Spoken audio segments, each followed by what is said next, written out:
Bueno, bienvenidos a todos a nuestra segunda sesión de cuentos distrópicos, el segundo ciclo que estamos haciendo desde un espacio que hemos decidido llamar Coma Dialéctico y en el que nos encontramos jueves a jueves, de vez en cuando, entre los profesores y las profesoras del Departamento de Filosofía e Historia del Derecho, a charlar y a tratar de pasar el encierro de la cuarentena más larga del mundo en este momento desde Colombia, pero tratando de traer como temas que consideramos que son vitales y reunirnos en torno a la palabra. Hoy tenemos una invitada muy, muy especial, que es Paola Tinoco, que nos va a hablar de un cuento que se llama El Zorro Rojo. Y vamos a tener a Michael Monclú y a Lina Chaparro como conductores de este programa. A todos los que están conectados ahorita, las 16 personas que tenemos, pueden hacer sus preguntas en el chat de Zoom, si tienen alguna una pregunta para nuestra invitada, para que lo vayamos desarrollando, o también ahí pueden pedir la palabra si quieren hacer su pregunta con la cámara. Los invitamos a que nos acompañen con sus cámaras, los invitamos a que se sirvan una copa de vino y nos acompañen durante toda esta sesión. Entonces, Michael, Lina, el escenario es suyo. Bueno, buenas noches, ¿cómo están? Me encanta saludarlos, verlos, qué bueno que se animaron a prender las cámaras, emocionante. Y emocionante también que estemos leyendo un cuento escrito por el hermano de Paola, nuestra invitada, y que además de ser como una invitación desde la literatura, pues nos trae muchas preguntas, como siempre. No es obligatorio que se hayan leído el cuento antes, pero es lo deseable. Y mi papel en este momento es, al que no tuvo ese chance, contarle un poquito de qué se trata. Este cuento se van a encontrar ustedes, porque estoy segura que después se lo van a leer, con una historia muy bellamente narrada sobre precisamente una sociedad o una historia, digamos, familiar que nos cuenta un niño y que está atravesando unas preguntas sobre el aislamiento y sobre cómo sobrellevarlo una vez que cambia el escenario de quien lo cuida y quien lo acompaña, cómo se van agotando las posibilidades de bienestar alrededor de sentirse solo, sentirse vulnerable porque la comida se va acabando, tener unos protocolos bastante estrictos sobre cómo poder salir o no salir, respirar o no, y tener una cierta vigilancia por parte del Estado. Además de eso, que de entrada, como se dan cuenta, pues ya es un poco lo que estamos viviendo, está toda una invitación al final, nos queda como una pregunta abierta a los lectores, porque el niño se encuentra después con otra persona, con otra niña, y definen que es interesante encontrarse con una familia de zorros. En ese escenario, que este es más un resumen que una oportunidad mía de contárselos, pues lo que vamos a hacer es invitar a Pau a que ella nos cuente un poco más y de mejor manera ese cuento, esa historia que nos invitó ella a leer. Entonces, pues Pau, eh, bienvenida, bienvenidos otra vez todos. Y me encantaría si abordamos esta historia a partir de una pregunta que Michael te quiere formular. Bueno, hola a todas y a todos, espero que estén muy bien en sus casas y a Paola un saludo que está en su carro tomando señal de la escuela. Entonces, un gran lugar para transmitir una señal electromagnética interestelar como este cuento. Entonces, lo primero, y es aquí que tenemos al autor, lo cual pues es una cosa bellísima tener aquí a José Tinoco, y hago aquí la cuña porque yo siempre estoqueo, o sea, reviso la vida de las personas que están ahí y veo que se ganó un concurso de Idarte se muda a tu casa recientemente, entonces pues es uno de los cuentos ganadores de este concurso, muy chévere tener aquí a nuestro invitado. Y bueno, la pregunta que tenemos para Paola como para comenzar esta discusión los protagonistas son dos niños, ¿no? Y cuyas madres desaparecen y además es un cuento muy pareciera como lo que está pasando hoy en día, un poco los viejos no se ven en la calle, son llevados a unos hogares, ¿no? Hay como una especie no sé si de fragilidad en la humanidad en este sentido y, y, y me tiraré el final, pero pues esa es la pregunta con la que queríamos arrancar y es, ¿qué significa para ti seguir el zorro rojo? ¿Quiénes son los zorros rojos o qué es el zorro rojo? Dale, pues gracias por este espacio. Yo creo que lo primero que quiero hacer es decirles que me siento muy feliz de este espacio, como que eh, yo soy profe del departamento hace 20 años y pues estudié la carrera ahí, o sea, yo siento que tengo como una historia larga en el departamento. Y esa historia larga ha incluido espacios como este. Yo quiero mostrarles una foto de Juan Felipe, ¿verdad? En una época en la que nosotros nos reuníamos con Roberto y con Oscar Guardiola. Son fotos de una época de hace más o menos 20 años, en la que teníamos un espacio parecido a este en el que nos dedicábamos a tomar y a conversar en la Facultad de Teología, en la Facultad de Derecho o en nuestras casas alrededor de libros. Y yo siento que eso hizo que el departamento y nosotros tuviéramos como nos amáramos mucho y además tuviéramos un corazón, que yo siento que eso además lo retomó Juan después con E91 y eso. Y yo siento que esto que estamos haciendo hoy hace parte de esa larga historia y quiero honrar eso y quiero además pues decir que me alegra mucho que Juan esté como director del departamento porque siento que conserva ese corazón, esa larga historia de amor que nos ha tejido y que nos permite compartir ideas muy interesantes y profundas. Eso quería decir en primer lugar. Y también, pues también quería decir a propósito del amor, pues que me encanta haber leído un cuento de mi hermano, compartir con ustedes algo tan, pues tan, tan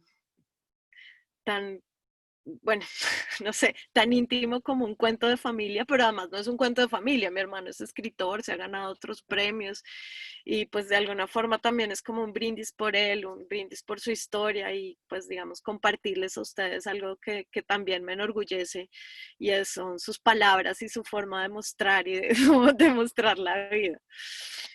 Y pues desde ese lugar empezar a hablar, ¿no? Hablar de lo que creo que para mí representa esa pregunta que me haces, Michael, de qué significa seguir el zorro rojo. Entonces lo voy a responder desde un lugar que quiero llamar esquizofrénico, que quiero llamar como dos miradas que son contradictorias, pero existen al mismo tiempo. ¿Qué significa seguir el zorro rojo? Son dos cosas al mismo tiempo. Y pues bueno,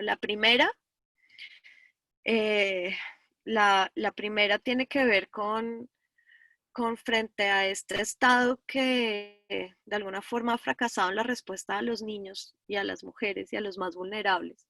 Digamos que buena parte de mi trabajo profesional ha estado relacionado con oír a los niños y a las mujeres en el marco del conflicto armado. Empezamos con Roberto y bueno, después con UNICEF, con ACNUR, etcétera, oyendo a los niños y a las mujeres en el marco del desplazamiento en los lugares más remotos de Colombia.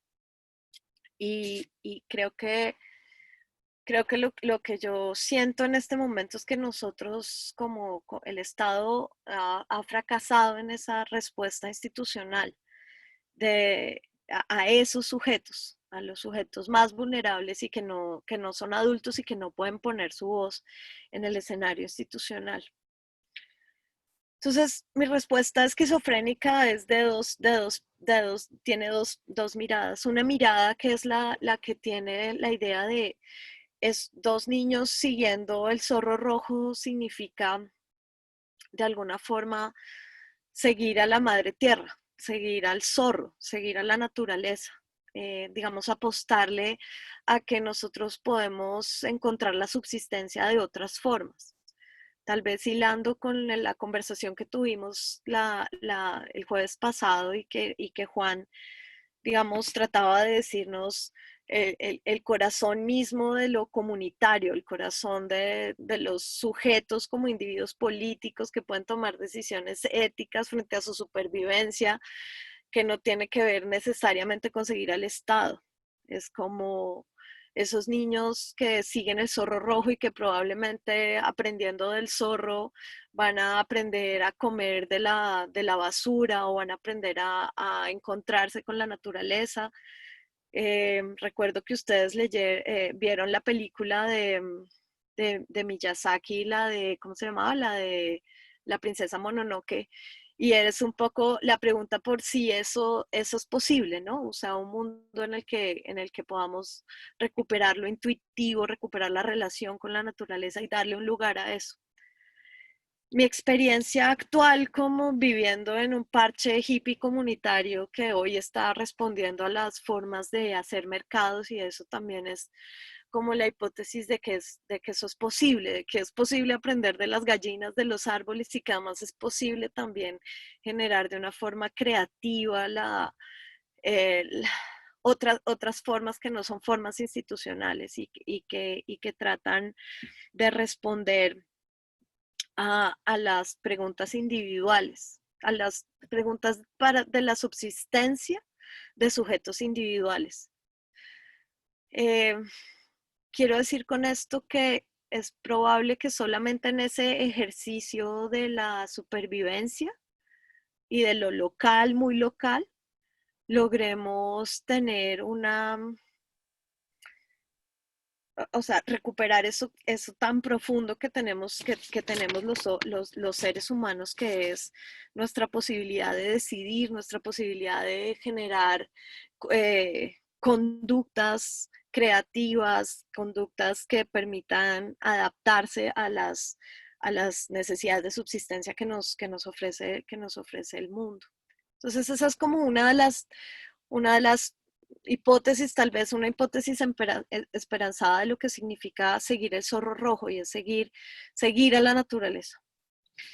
La otra hipótesis, que es de alguna forma con lo que yo he estado trabajando estos últimos años de mi vida, 15 años, es suponer que ese fracaso, o sea, ante ese fracaso del Estado en respuesta a los niños, a los adultos mayores, etcétera, lo que tenemos que hacer es adecuar el Estado.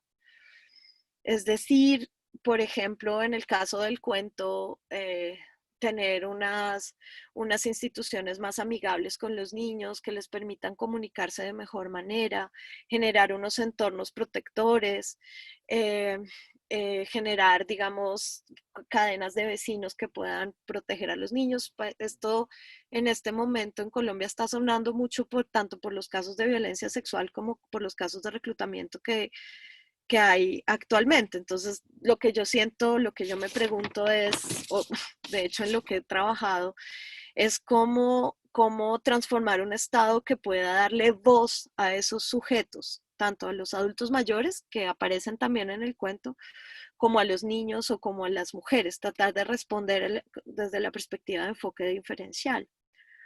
Un poco adecuar las instituciones. En el caso del cuento, por ejemplo, la persona que va a atender a los niños, que se llama Patricia Malatesta, eh, pues no tiene un lenguaje adecuado para acercarse al niño y darle confianza. O la misma institución es una institución como el ICBF que tiene muy mala fama, entonces como que pareciera que no es un espacio donde se pueda, en el que se pueda confiar. Entonces creo que la pregunta es, en este caso, si podemos adecuar las instituciones del Estado para generar mejores formas de comunicación y mejores formas de protección a esos individuos que hoy en Bogotá, en este contexto de la pandemia, pues también están siendo completamente vulnerables y se están enfrentando a algo que es muy humano, muy profundo, muy duro, y es la subsistencia, ¿no? O sea, pensemos en niños que hoy en día se están enfrentando a la pregunta por la subsistencia y a unas instituciones que no les responden, pero que además no les han respondido históricamente. Entonces, pues por ahora como que esa es mi sensación. Lo que significa seguir el zorro rojo son esas dos cosas al mismo tiempo. La pregunta por cómo mejorar las instituciones o la pregunta de si el fracaso de las instituciones es tan evidente que nunca van a poder responder al enfoque diferencial, a las preguntas de los sujetos individuales. Tal vez por esa pretensión universalista de los estados nacionales que no pueden llegar a lo local. Y por otro lado, la pregunta de si la opción es la opción de lo comunitario y de lo más intuitivo y pues casi que seguir la naturaleza y volcarnos como niños a un camino pues de seguir la selva y de volver a la naturaleza y de bajar la soberbia colonizadora y tratar de tener una relación mejor con la naturaleza. Eso más o menos es como mi respuesta a la pregunta sobre seguir al zorro rojo.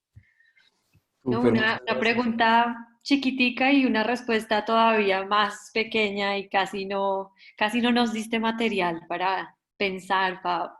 Me parece precioso lo que planteas y digamos, voy a darles un poquito más de elementos a los que no se hayan podido leer el cuento. En el cuento además ocurre, o el cuento ocurre mejor, desde una condición en la que está el niño protagonista, ¿no? Él está en su casa, eh, vive con su madre y no está su padre porque él es un viajero en términos de Michael Monclou intergaláctico y está en un proyecto espacial muy complejo del cual depende la raza humana y con el que tiene unas comunicaciones cortadas, cada vez más extendidas en el tiempo. Y entonces el contacto del padre, digamos, está, pero no es permanente. Y entonces está con su madre todo el tiempo, pero su madre un día, una noche, no regresa. Y entonces es cuando él tiene que enfrentarse a la pregunta por cómo van a ser de aquí en adelante mis días sin esa persona que se encargaba de mí, es decir, sin esa persona que me cuidaba. Ya habíamos también conversado antes en estas preguntas que nos hacemos en Coma Dialéctico, que son a partir de la pandemia, pues el rol de los cuidadores y ciertamente si hay algo que nos ha estallado en la cara y que podemos todos, digamos, ya tener un consenso, es que los cuidadores tienen un protagonismo respecto del rol de género y respecto de la diferencia en la asignación en roles y en los costos que tiene, por ejemplo, para las mujeres, pero además tiene unas diferencias respecto de a quién se le otorga el cuidado. Entonces, en efecto, ya parece que todos hemos visto más claramente que a los niños es a los primeros que tuvimos que cuidar en pandemia. Luego nos dijeron además las personas mayores de 70 años. Tuvo que salir el mismo presidente a decir que, perdón, que no abuelitos, sino adultos mayores. Y entonces la pregunta por el cuidado está muy en el centro, pero no quisiera que la abordáramos desde la conversación que ya tuvimos en el pasado, sino más bien desde esa oportunidad que está en ver la diferencia, ¿no? En la oportunidad que ofrece una situación como esta sobre tal vez una de las dos esquinas que tú nos mostrabas respecto al zorro, que es el enfoque diferencial, ¿no? ¿Cuál es para ti la oportunidad que ofrece una situación como una pandemia, una situación extrema en la cual el Estado es el llamado, el primer llamado al cuidado y para eso lo que hace es una política general, horizontal, que no necesariamente atiende a la diferencia de la población que quiere cuidar desde el cuento? ¿Cómo lo ves tú, Pau? Pues mi sensación es que, digamos, y me lleva, digamos, a también mi experiencia como histórica con este tema. Es decir, he trabajado como en diferentes partes de Colombia con esta misma sensación, ¿no? Y es que trabajamos en torno a promover unas respuestas especializadas, digamos, a mejorar, por ejemplo, frente al tema de reclutamiento forzado, por ejemplo. Entonces, sabemos frente al reclutamiento forzado que necesitamos mejorar los entornos protectores, pero los entornos protectores pareciera que no se pueden mejorar desde la perspectiva estatal. ¿Qué quiero decir con eso? Que siento que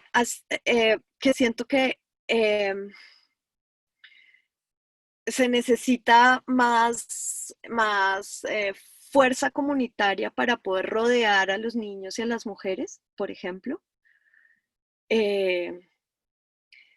porque, eh, porque las instituciones tienen unas presencias intermitentes en los territorios y unas presencias ajenas, ¿sí?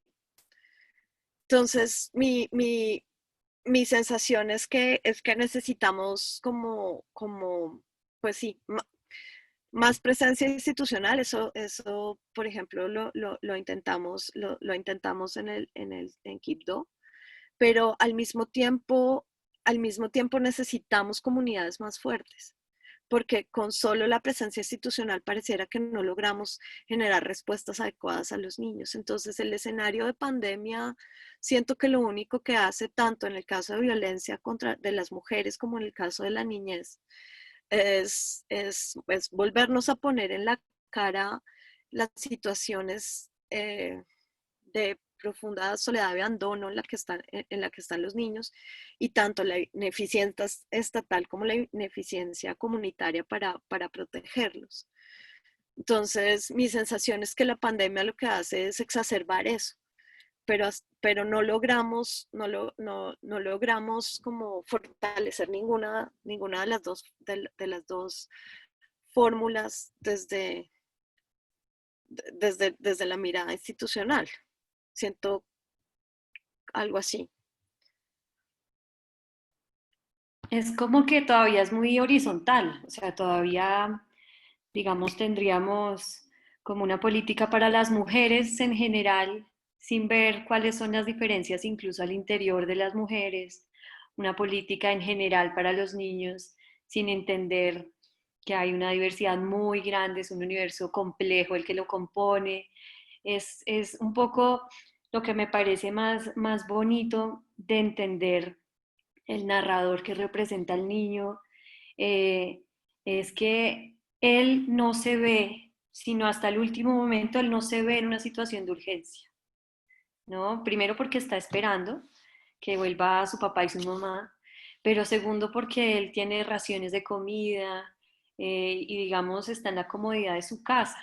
Es cuando se enfrenta con la otra niña que ya tiene la certeza de que su mamá desapareció y que no tiene comida, cuando empieza como a tener la pregunta sobre entonces ahora cómo nos debemos comportar y creo que esa es una cosa que incluso nos pasa en general en todos los enfoques diferenciales, ¿no? En esta época de pandemia y es, no sé, estas cosas como descargue la app y diga por dónde se mueve y bueno, y el que no tiene celular y no puede descargar el app y no tiene internet, entonces el Estado todavía se mueve con unas líneas muy gruesas, incluso cuando pone el gran título enfoque diferencial, pero también un poco lo comunitario. Sí, yo siento que por eso trataba de hacer el planteamiento como un planteamiento doble, porque es que siento que tenemos la idea de que el Estado va a poder responder a la individualidad. Tenemos la idea de que el Estado va a poder volverse muy especializado en atender el enfoque diferencial y llegar a la diferencia de niño chocuano de 5 años, etcétera.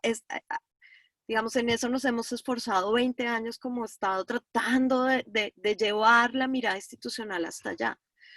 Pero la otra pregunta es si eso es posible y si el mismo Estado puede hacer eso cuando su pretensión, su origen mismo es un origen universalista.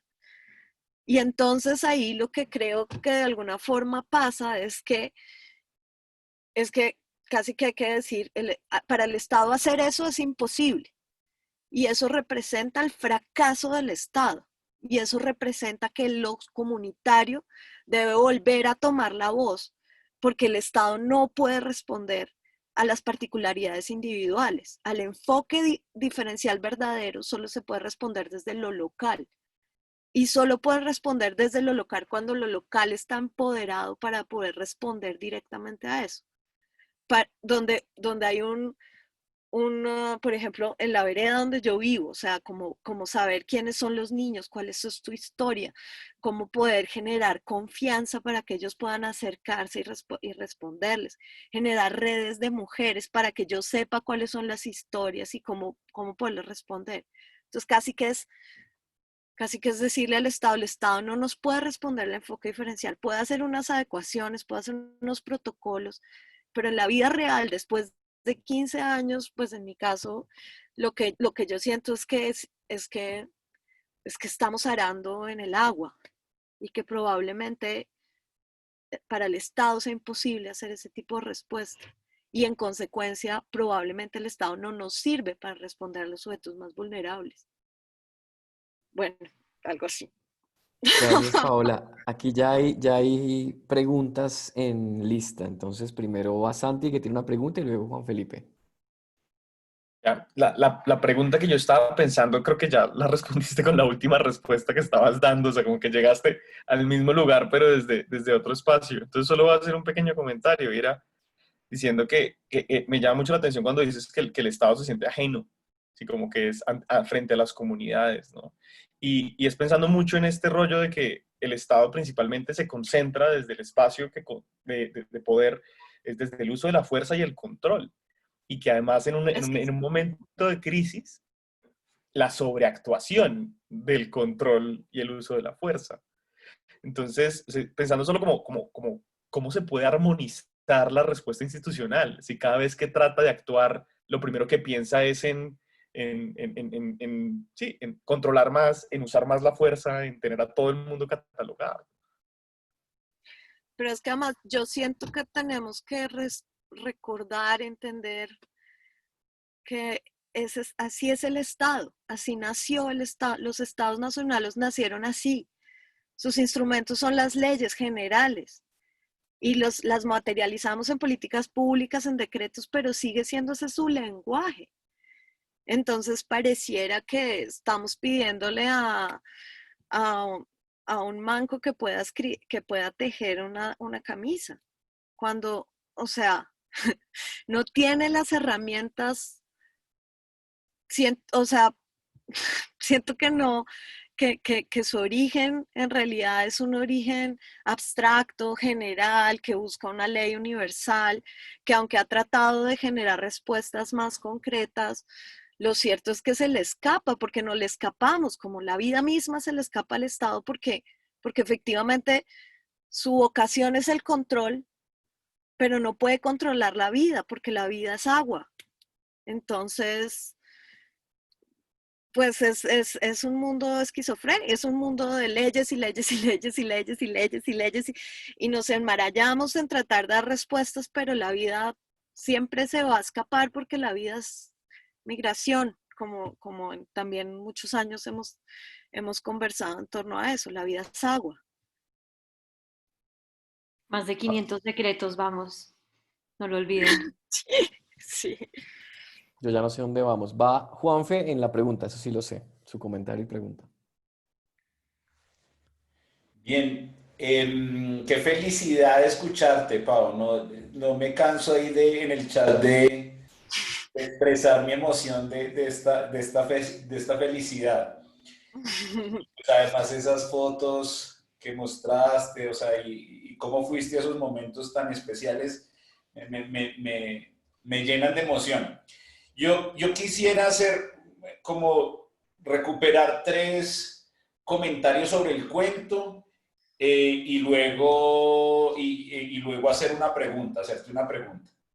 Entonces, me parece hay una escena del cuento muy bella, o sea, muy, sí, choqueante frente a nuestras cotidianidades, que es esta escena que es como una triple una triple mirada de un anciano buscando comida en un basurero y dos personas tomándole fotografías a ese anciano y la pregunta de ese anciano es, o sea,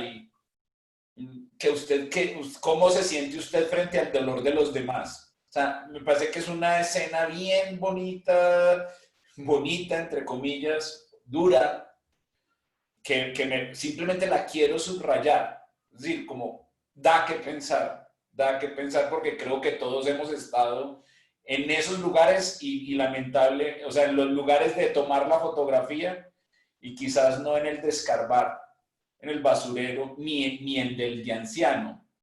O sea, y eso me parece como, esa escena que está puesta ahí me parece que da mucho que pensar sobre lo que hemos visto en esta pandemia. Porque esa escena, yo creo que nosotros, hace parte de nuestras escenas cotidianas. Quería subrayarla. Y da que pensar, simplemente quería mostrarla. Ahora, un segundo punto también es que me parece que el cuento trae en su ciencia ficción que tiene, en sus elementos ficcionales, tiene un punto y es que trata de imaginarse que en estos escenarios nos hemos puesto como ante la posibilidad, y eso también lo hemos tratado en el primer ciclo, lo tratamos de o sea, un grupo humano, una forma de vida que está ante las puertas de la desaparición. Entonces, los ancianos desaparecen o los niños desaparecen. Y esto me parece que en el cuento está puesto bonito, como lo deja así. Y hay unas formas de vida que desaparecen. O sea, esa cuestión de alguna manera del genocidio, de la desaparición de formas de vida o sea, que pueden ser muy cercanas y que nos están interpelando en estos momentos, pero hay veces parecen invisibles. Y eso lo conecto con algo que dices ya, Pau, en esta intervención, y es, claro, en el cuento, el Estado reflejado en los policías o en los vigilantes del orden, parece que son, por cuidar a los ancianos, por cuidar a los niños, les quitan precisamente la voz. Es mi opinión que ese es el rol de esos en el cuento. Y eso pasa, o sea, el Estado por cuidarte o bajo el argumento de cuidarte puede quitarte la voz. Y eso ha hecho con los indígenas en muchos casos, puede hacerlo con cualquier grupo humano o hasta con los animales y con el agua y con cualquier forma de vida.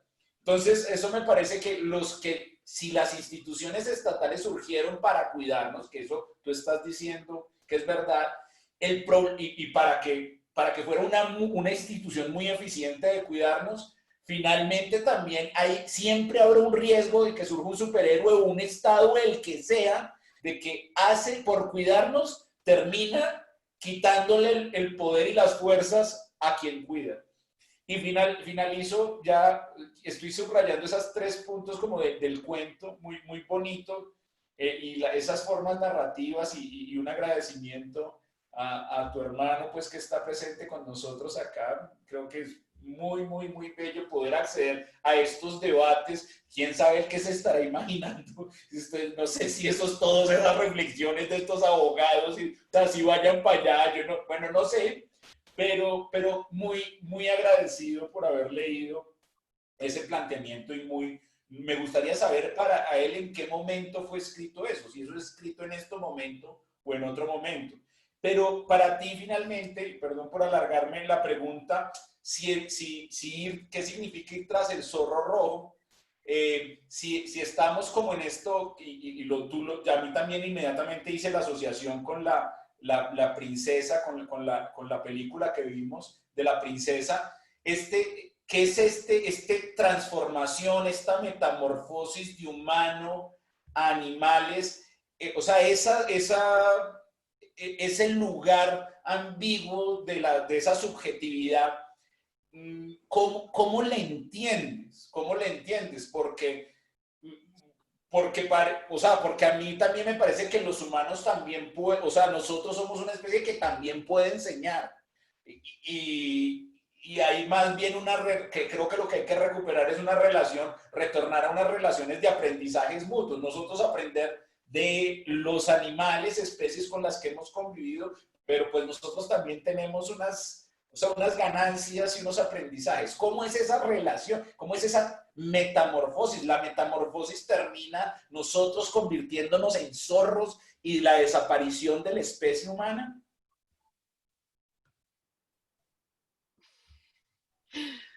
No, yo, pues bueno, no sé cómo responder esa pregunta, pero lo que tendría que decir al respecto es que lo que yo siento que a lo que tenemos que apelar es a pensar otras formas posibles desde la creatividad.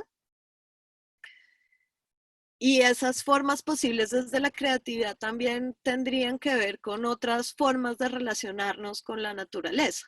Digamos, hasta ahora nuestra relación con la naturaleza es una relación colonizadora, es una relación patriarcal y es una relación jerárquica.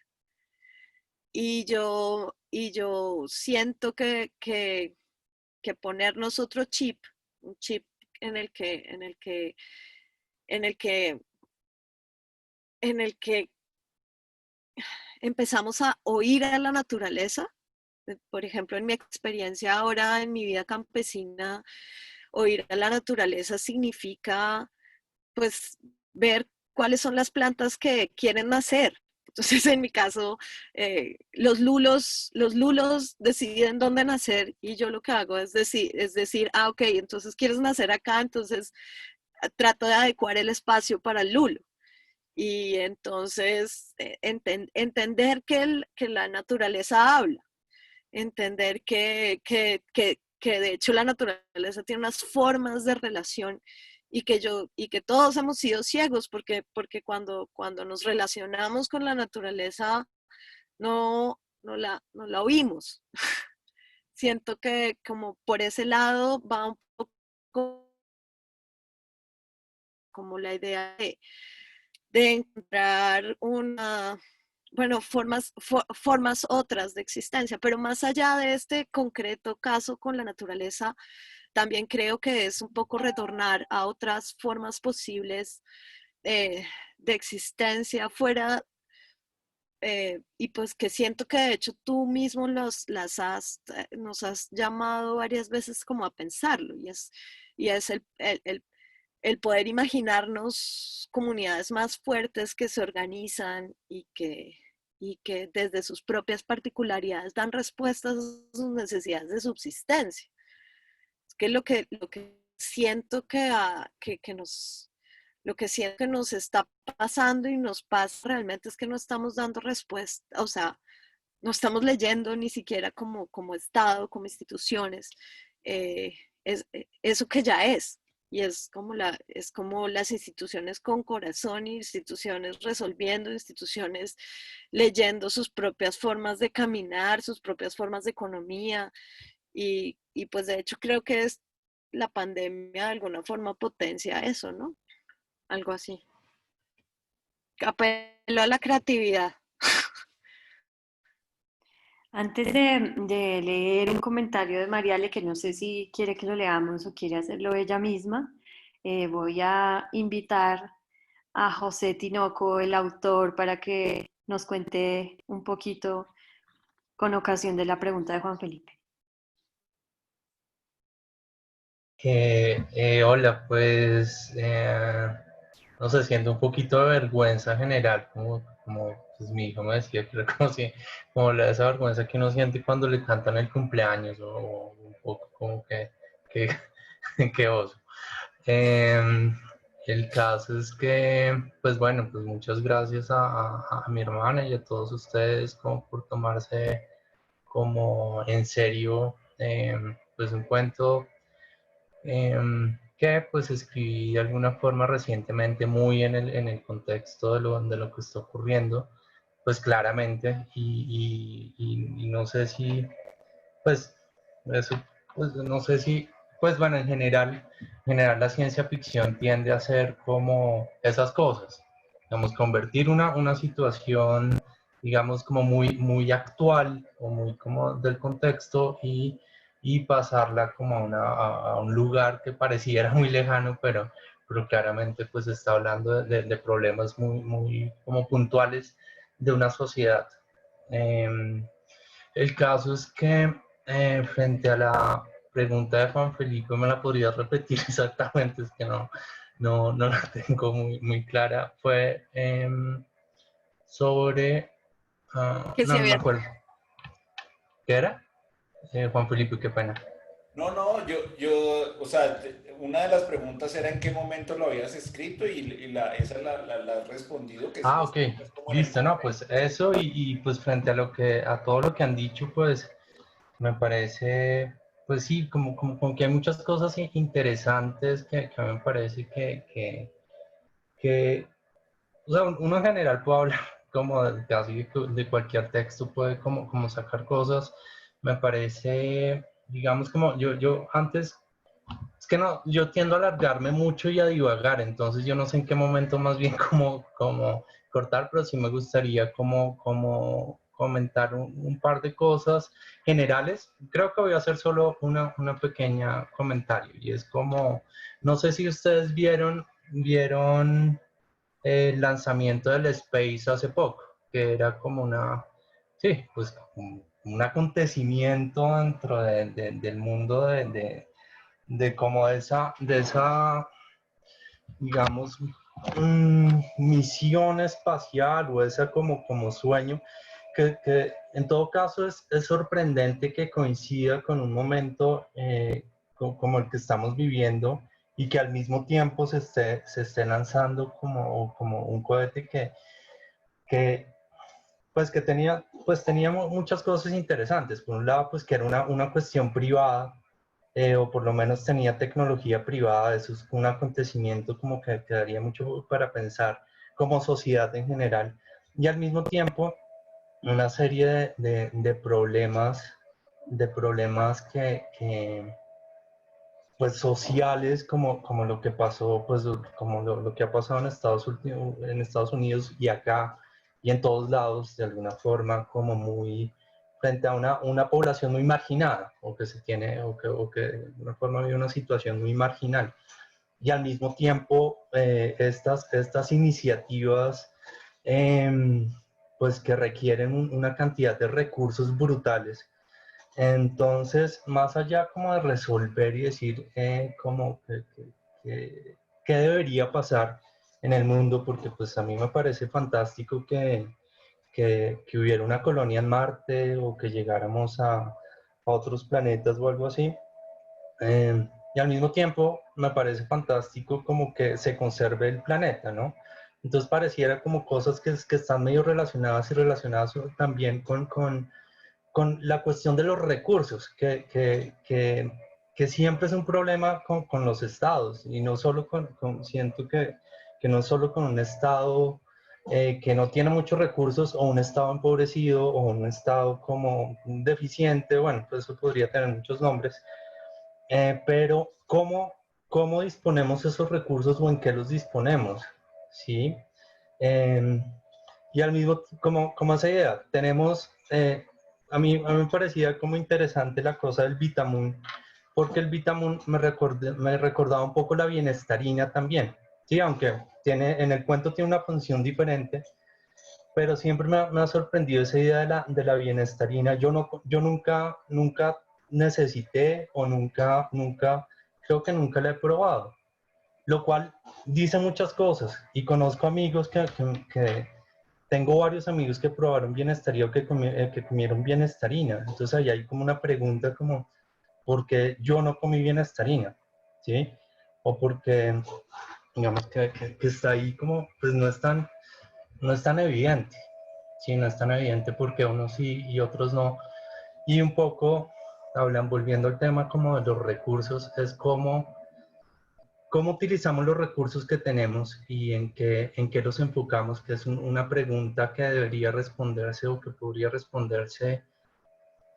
O sea, no sé cómo la responde el Estado, seguramente normalmente la responde a partir de un gobierno, ¿sí? Un gobierno que tiene como unos intereses especiales y tiene un poder especial.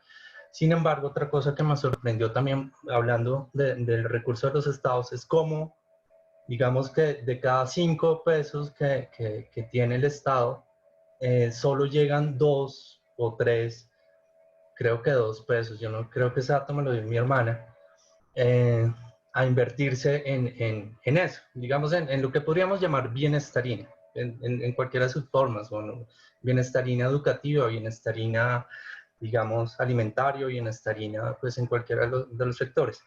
Y más que responder algo, pues claramente era como sugerir una serie de elementos que también estaban ahí. Me encanta como la idea de lo, sí, como lo, esa, bueno, último comentario ya, frente a lo del anciano y cómo también, o sea, son, más que eso son unas preguntas, cómo también el dolor o las cosas, digamos, las tragedias, cómo también se vuelven un espectáculo.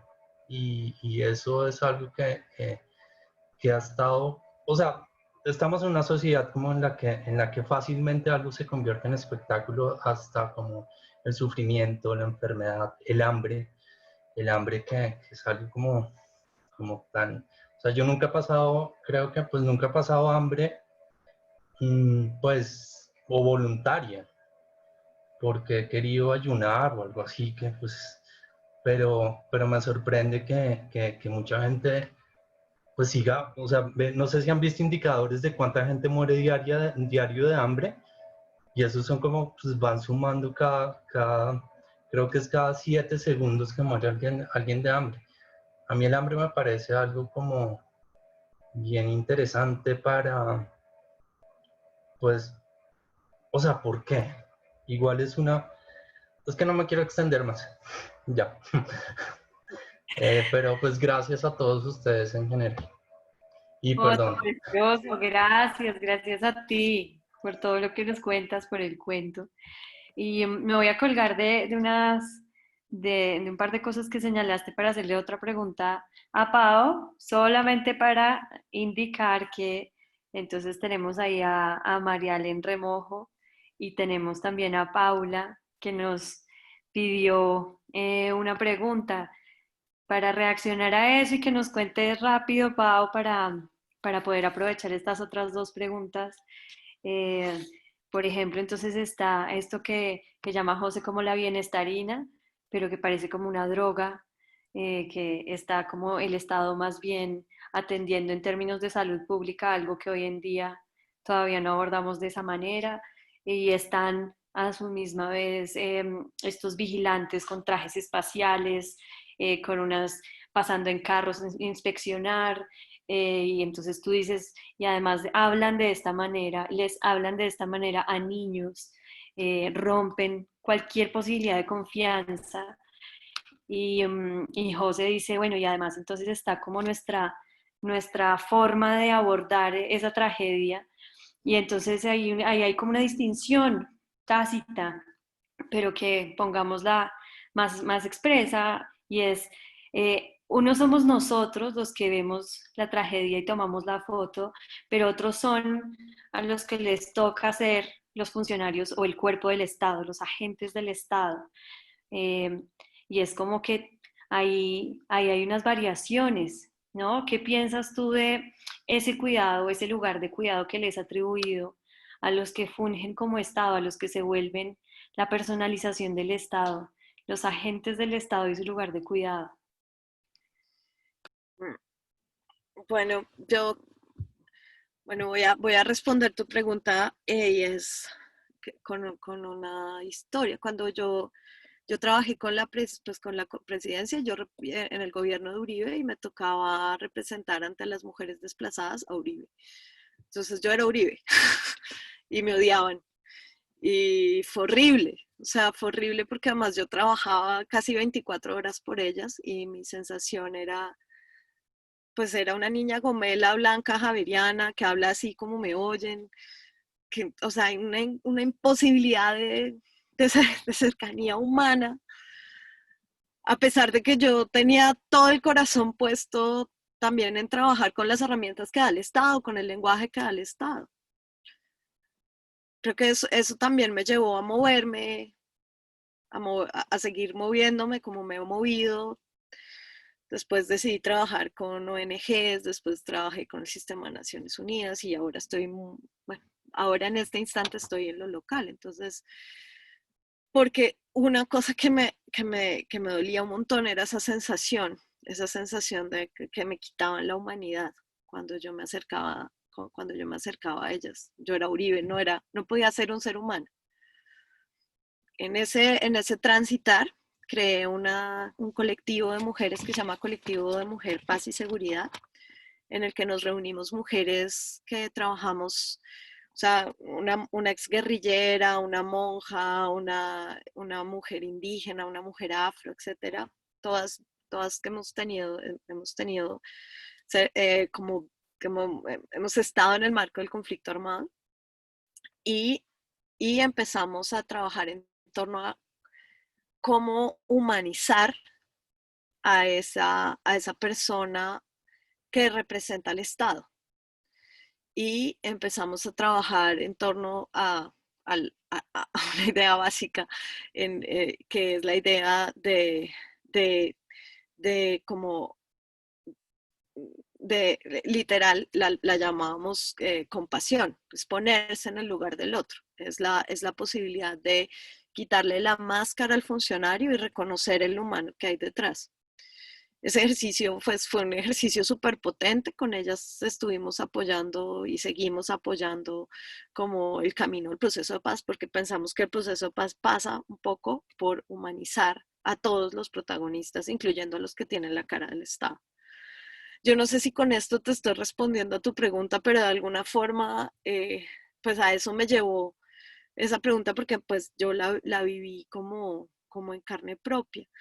Y en relación con el cuento y un trabajo que hicimos particularmente con ACNUR, era la idea de que a los funcionarios que van a trabajar con enfoque diferencial, más que meterles protocolos en la cabeza sobre cómo atender a un adulto mayor, cómo atender a una persona con discapacidad, cómo atender a una persona LGBT, lo que, digamos, hay algo esencial en ese ejercicio y es el ejercicio de ponerse en el lugar del otro, de Cáritas.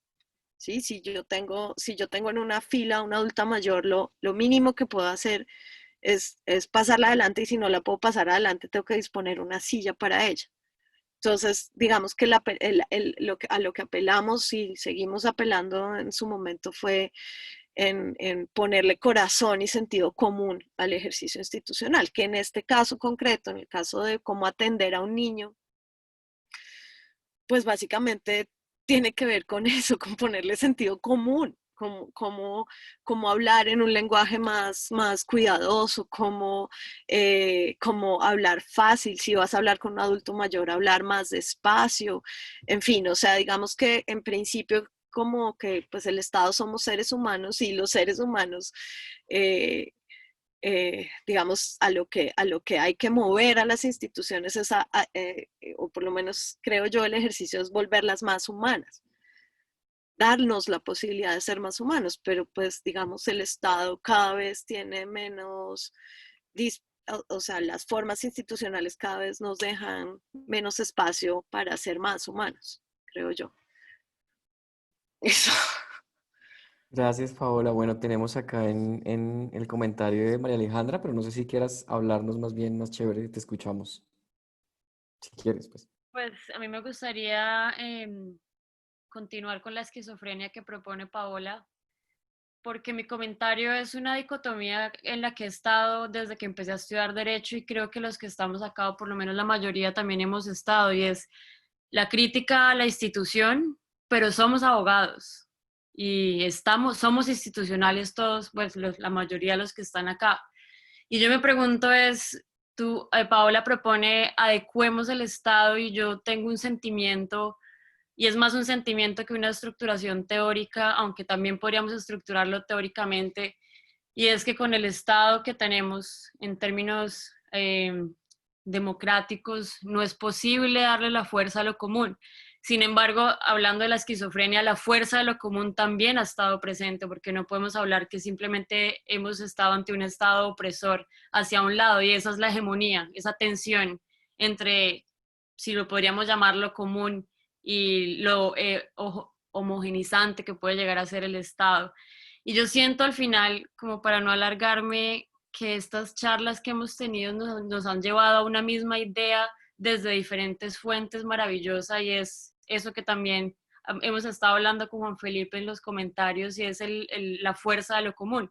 Solo me pregunto es cómo darle esa fuerza a lo común en medio de la institución.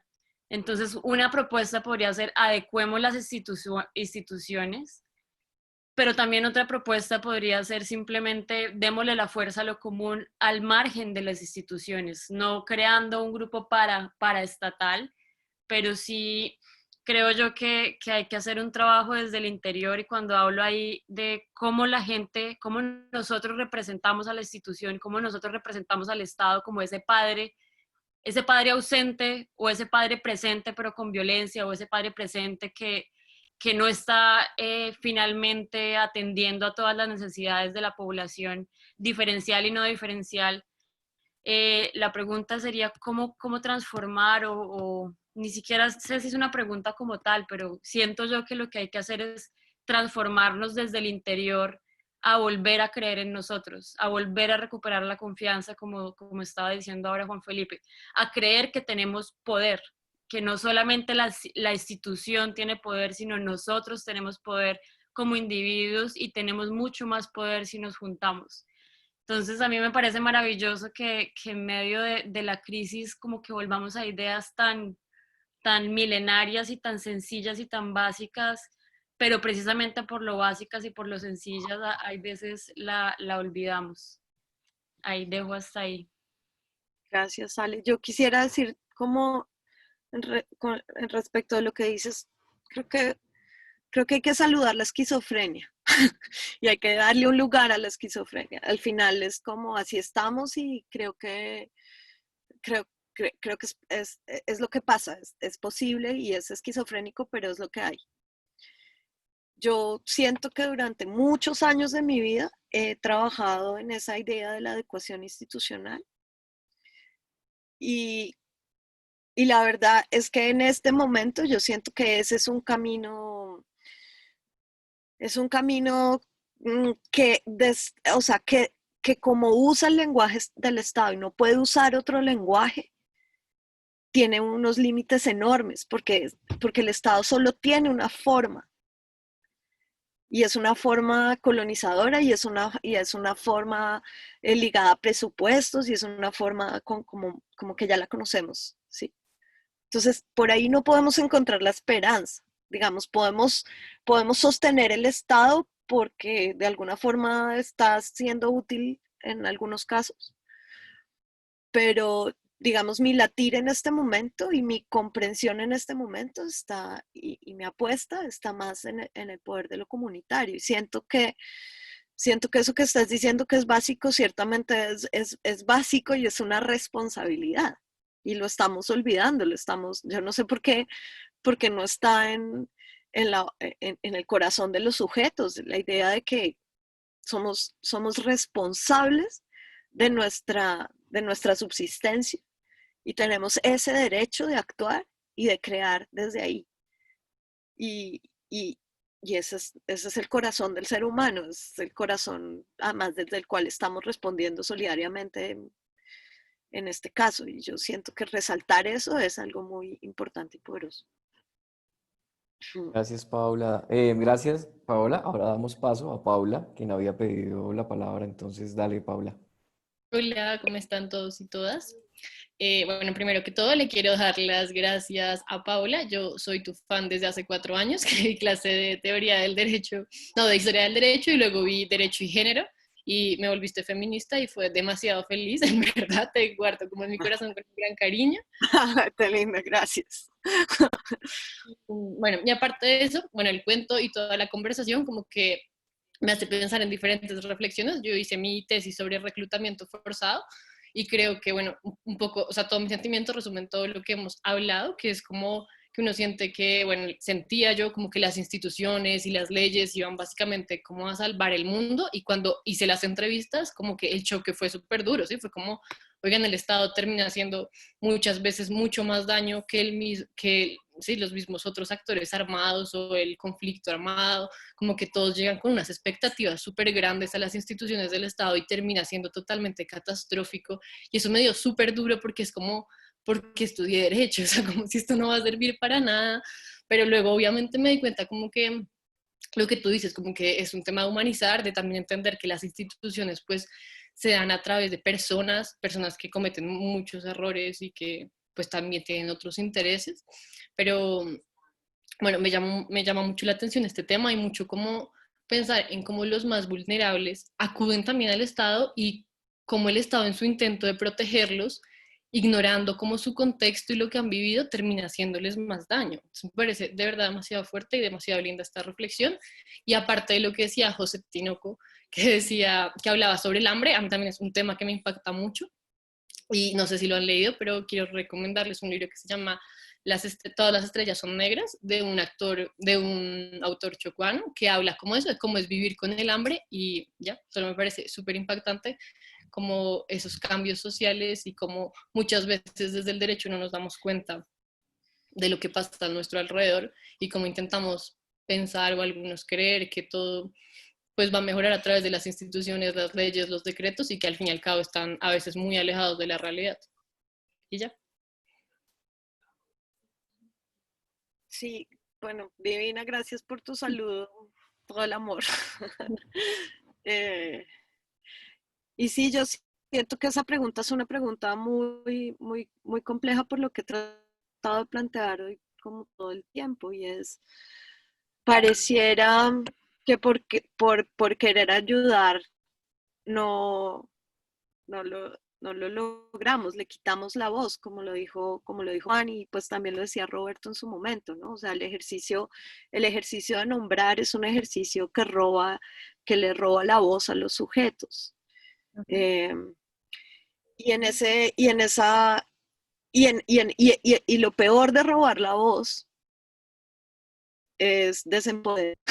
Al robar la voz y al meternos en los marcos normativos, pareciera que desempoderamos y deshacemos los procesos sociales. Que pasa, por ejemplo, con el movimiento indígena, cuando en el 91 los grandes logros que tuvieron el marco de la ley, eh, digamos, pues autonomía, territorio y jurisdicción, al final pareciera que eso le dio muchos derechos, pero terminó afectando profundamente el tejido social. Entonces,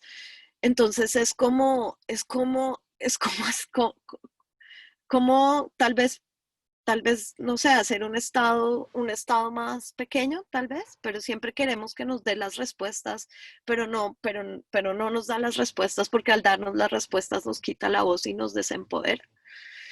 Entonces, sí, siento que por lo menos como el llamado es a mostrar, a leer el Estado desde una perspectiva más realista. Y el Estado trabaja con leyes, con normas, con presupuestos, con políticos corruptos, y eso es lo que hay. Y entonces no deberíamos tal vez desesperanzarnos de ese sujeto, de esa creación humana. Siento que por ahí. Gracias, Paola. Bueno, tenemos dos preguntas, una pues, de tu hermano y el autor de nuestro cuento, y otra del profesor Carlos Uribe. Y yo quería hacer una súper rápida también porque digamos que me siento y me tomo la palabra, perdón, como presentadoras para hacer pregunta. Y es que, digamos, me siento muy identificado con lo que estás diciendo, y es porque tal vez la mayoría o la gran parte de mi poca o mucha experiencia, no sé, laboral, la he hecho en el Estado, y he trabajado, digamos, también casi 24 horas en temas en los que he creído que he podido aportar y en los que me he dedicado de cuerpo entero y en los que he fracasado notablemente. Entonces, digamos que cómo, más que la pregunta es cómo dar trámite a ello, lo que quisiera preguntarte es, en mi experiencia desde el Estado en algunas entidades he visto que también hay muchos estados, digamos, he conocido funcionarios y funcionarias muy comprometidas, ¿sí? Y gente que le ha metido el pecho a esto y que ha trabajado y que se la ha sudado, pero que aún así ha logrado o unos éxitos, digamos, contados. Entonces yo tengo algunos casos de experiencias exitosas, pero la verdad es que digamos, abrumador el volumen, no solo de frustración, sino de tareas que uno debe asumir. Entonces el día a día y la cotidianidad lo va llevando a uno a una especie de burocracia infinita que deja de lado la misionalidad y para lo cual me está pagando el Estado y la gente con sus impuestos. Entonces, digamos, quería un poco preguntarte es cómo puede hacer uno desde esos múltiples estados y si crees que eso también puede ser una forma de entender el Estado, como pequeños lugares donde tratamos desde lo poco hacer algo, no sé si mucho. Sí, mi sensación que también, digamos, he vivido eso, ¿no? O sea, todos nosotros, pues yo trabajé en el ICBF, en fin, en unos lugares donde uno es un superhéroe, que lo da todo y más y todo lo que puede, pero al final creo que hay como dos realidades que creo que una de las la ponía mi hermano y es el tema de presupuesto. Y es verdad, o sea, que o sea, primero el presupuesto limitado y segundo, los temas por lo menos en los que yo he trabajado no son prioritarios, ni desplazados, ni víctimas, ni mujeres, ni niñez, ni adultos mayores, ni discapacitados, son prioritarios para el Estado.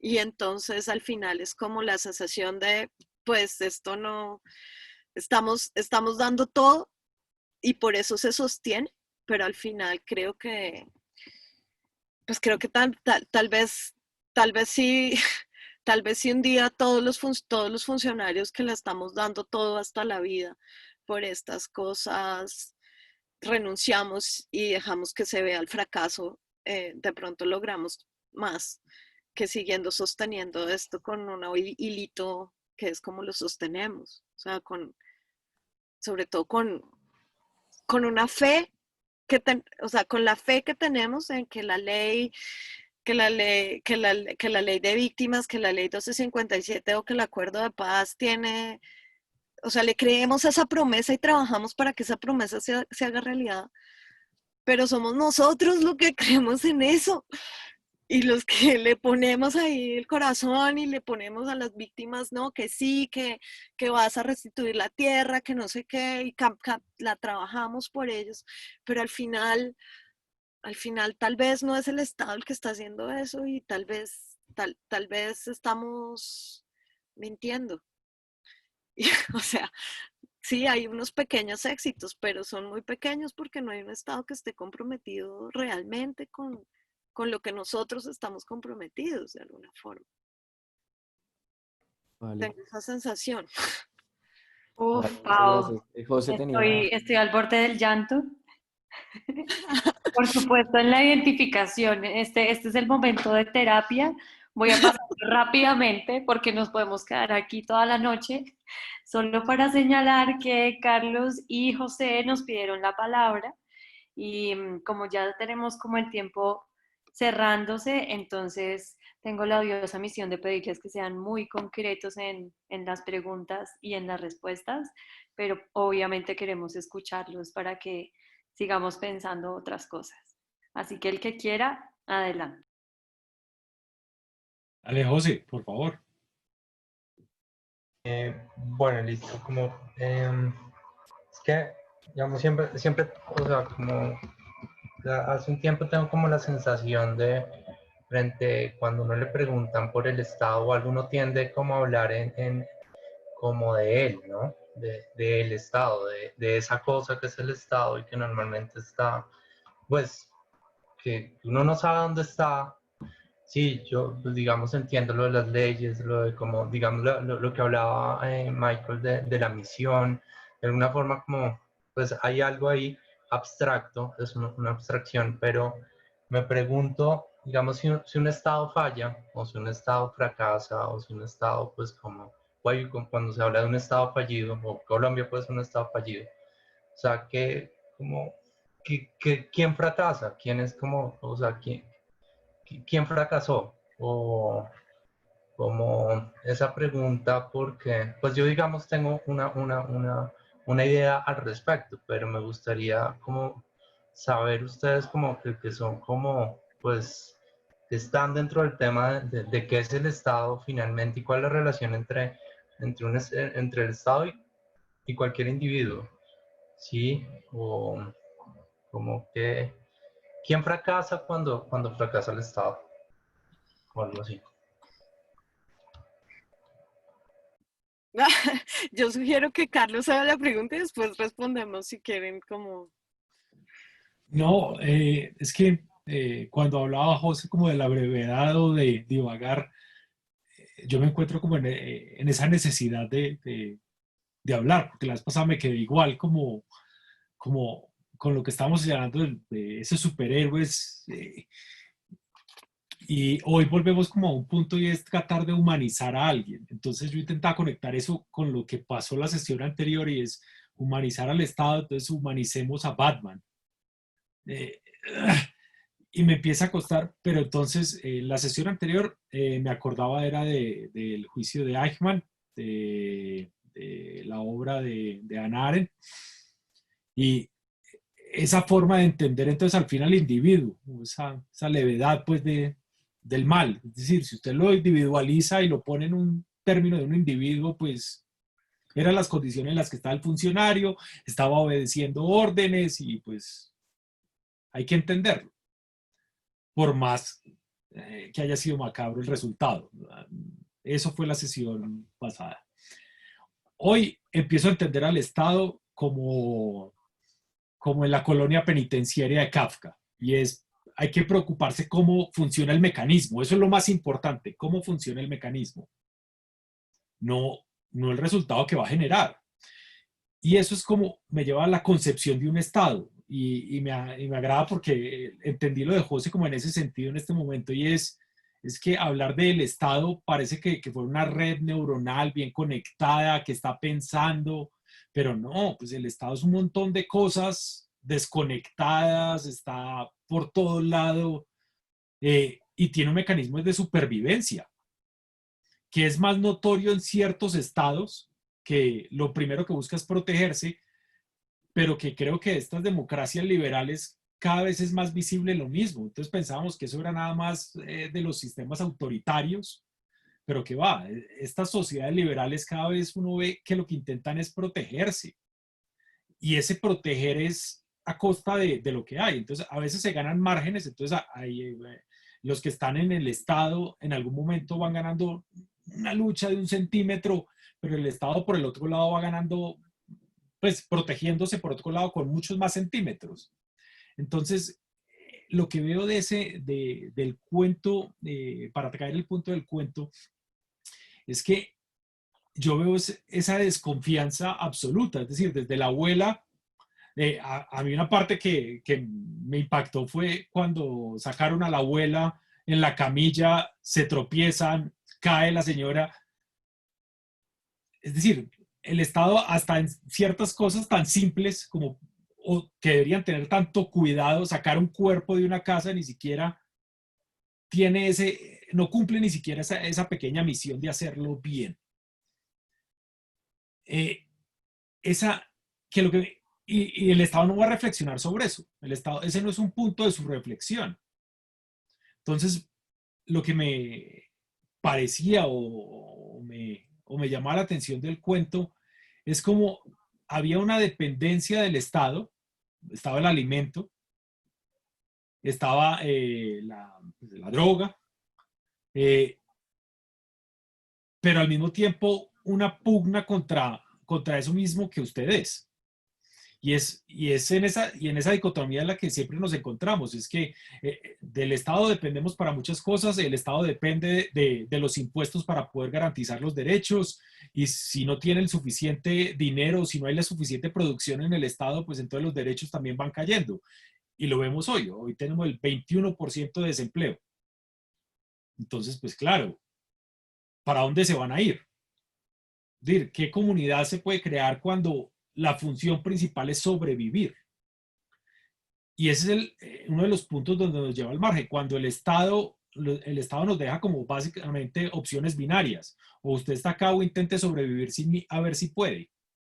Y entonces, claro, está el fenómeno del hambre, está el fenómeno de muchas otras cosas, necesidades básicas que se vuelven muy complejas de manejar para una sociedad. Y al final entonces se encuentra que pues tiene que estar ahí, buscar en algún lado. Y lo vimos en algún momento con los trapos rojos, y es pidiendo como esa ayuda al Estado, pues venga entonces si usted me encierra acá, pero ya hoy no se habla de trapos rojos, ya no me llegó ni el mercado, no me llegó nada, y hay que salir. Pero salir a dónde si ya es que cerraron las empresas donde estaban trabajando, entonces es ese mismo mecanismo que se va a preocupar, ahora se va a preocupar es por funcionar, otra vez por darle el engranaje para que vuelva a acomode, pero lo que va pasando afuera o las víctimas de todo, que no son necesariamente los enfermos del COVID, son los que van desapareciendo, ¿no? Parece que de eso no hay cifras y son excesivamente abstractas. El 21% de desempleo, eso es una cifra que entre el 13 y el 21, pues ¿qué más da? Pareciera que no tiene como, o es difícil personalizar esas consecuencias. Entonces, eso es lo que me llama a mí la atención de lo que hemos estado hablando, me ha parecido todo muy interesante y es ver como que ese Estado no es uno solo, son muchas cosas que es el Estado procura salvarse y se encuentra como en ese mecanismo de supervivencia. Entonces, que al ser una máquina, pues parece que va ganando la supervivencia frente a los individuos. Y un mensajito sobre la naturaleza, que la naturaleza también es muy dura. Y hoy nos tiene encerrados en la naturaleza, o nos tiene, es la naturaleza. Entonces, convivir en un mundo donde hay tantas amenazas al mismo tiempo, hoy dependemos básicamente de los estados para poder intentar o sobrevivir a un contagio de un virus de estos o de unas políticas públicas que permitan. Entonces, siempre es como el perro mordiéndose la cola.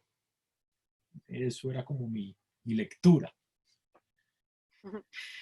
Pues yo quisiera decir solo pues algunas pequeñas cosas. La primera es decir que yo siento que si fracasa el Estado, lo que fracasa es una idea, como la idea de que los estados nacionales pueden responder, una idea a la que le hemos dado vida a los seres humanos. Y una idea que se creó hace 200 años y que se ha ido transformando, pero que puede transformarse radicalmente. Y entonces lo que fracasa es, y tal vez yo no hablaría pues digamos, diría esa idea, aunque adaptada no nos funcionó para la pregunta de la supervivencia, digamos, para la pregunta de la supervivencia digna también. Quisiera decirlo, no es solo comer, es comer y poder ser solidarios, es comer y poder amar, es poder disfrutar la vida y poder elegir. Y siento que eso, que de pronto eso es lo que no pareciera podernos dar ese modelo. Y respecto de lo que dice Carlos, pues lo que yo siento es que pues sí, efectivamente hay muchos estados tratando de dar respuesta a un fenómeno, pero que, digamos, siento que